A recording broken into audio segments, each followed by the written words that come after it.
All right. Well, we're going to start talking about Twitter in the classroom. This is part one and part two.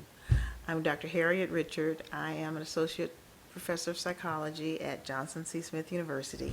And I'm making this, well, it was originally for the Pichacucha, which is, I think it's 20 slides in something like 6 minutes, where you have about a few seconds a slide.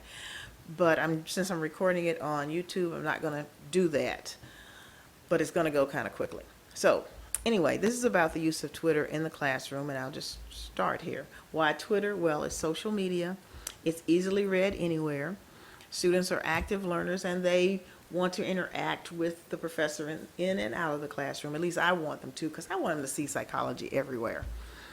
Usually, it also helps when you have a topic that is easily researchable. So not only can they use journal information, but they can also use, I don't know, people around the world. Maybe we're concerned with politics of food around the world, and they have, within their Twitter followers or people that they're following, people who are concerned about these same kinds of issues. So it's helpful to kind of expand the conversation so it's not just taking place in the classroom. Well, here are some of my Twitter rules. You can't just randomly talk about people, faculty, or scholars. You don't vent, and you've got to keep it clean. You've got to be strong about this, because what you say is out there, and it's out there for a while. When we tweet, you have 140 characters. There's research out now that says that students improve their language skills, their writing skills, when they are on Twitter, because they want to get everything in within that 140 characters. And you'd be surprised, 140 characters goes pretty fast. So these are just some of the tweets, and you can see that I also kind of at least allude to things that they can click on and find more information, such as this measuring learning and holistic assessments. And it's from LinkedIn, and they can click on this and go there, and I give them assignments, and they may have to write about everything. Not everything, but write about the things that are relevant that pertain to psychology in this particular article.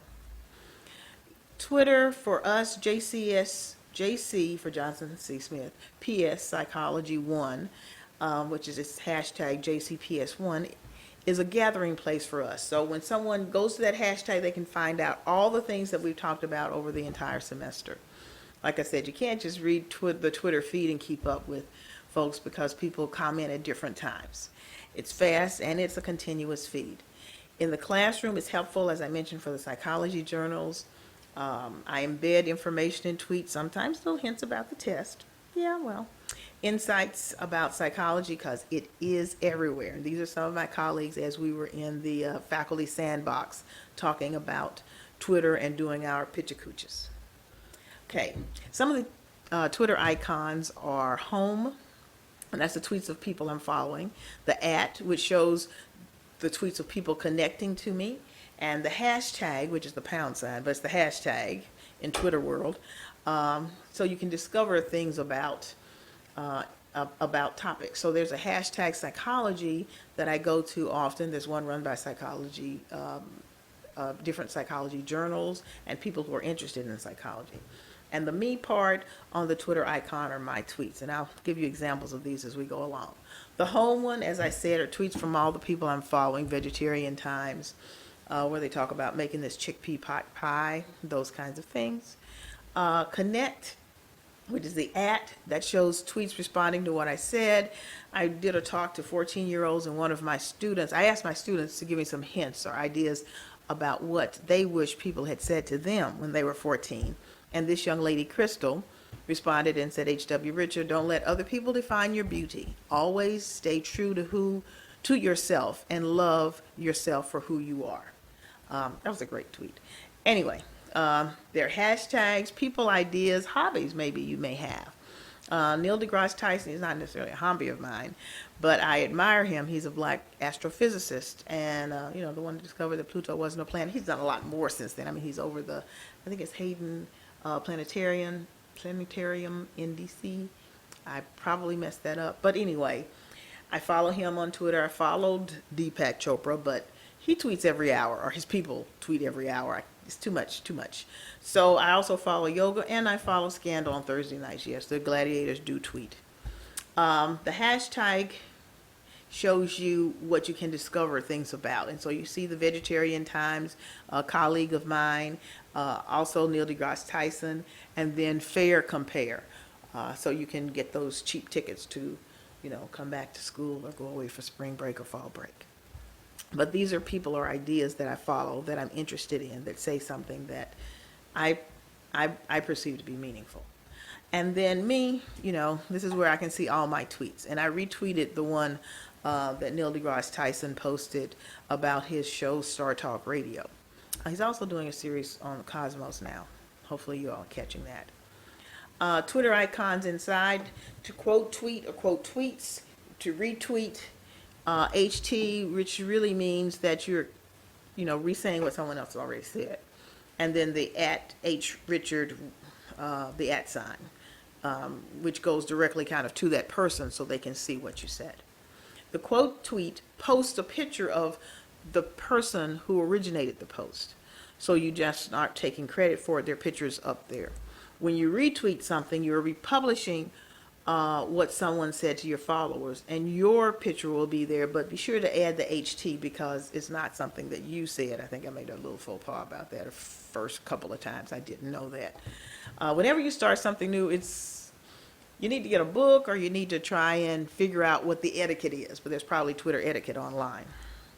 And then that's what the HT lets people know who made you aware of the posting, because it's not what you said, but it's called a hat tip. Okay, that's a little arcane, but anyway, moving on. Okay, so, and here we go. Have you heard the at? This is making directing a comment you're making to someone in particular. So you're saying something to someone.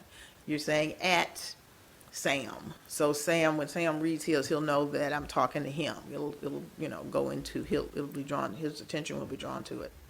What do you tweet? You decide what niche you want, what's important for you, and you just tweet it. Again, keep it clean, don't vent. Add to the knowledge in the world. Don't just talk about yourself. Okay, and then these are some references that I found, and that's pretty much it. So thank you for listening.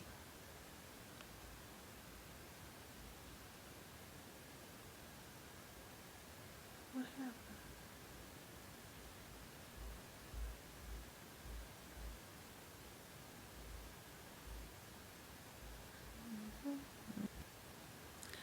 All right, well, we are here at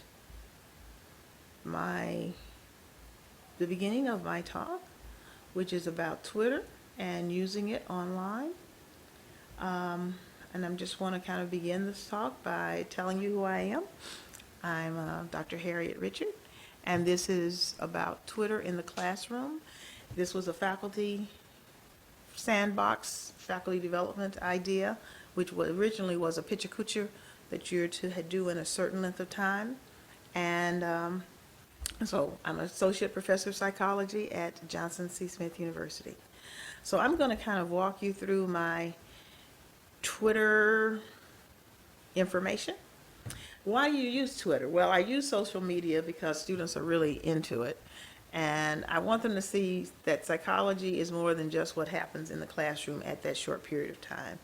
It's easily read anywhere. It's on their phones. I want them to be active learners, not just in the classroom, but also out.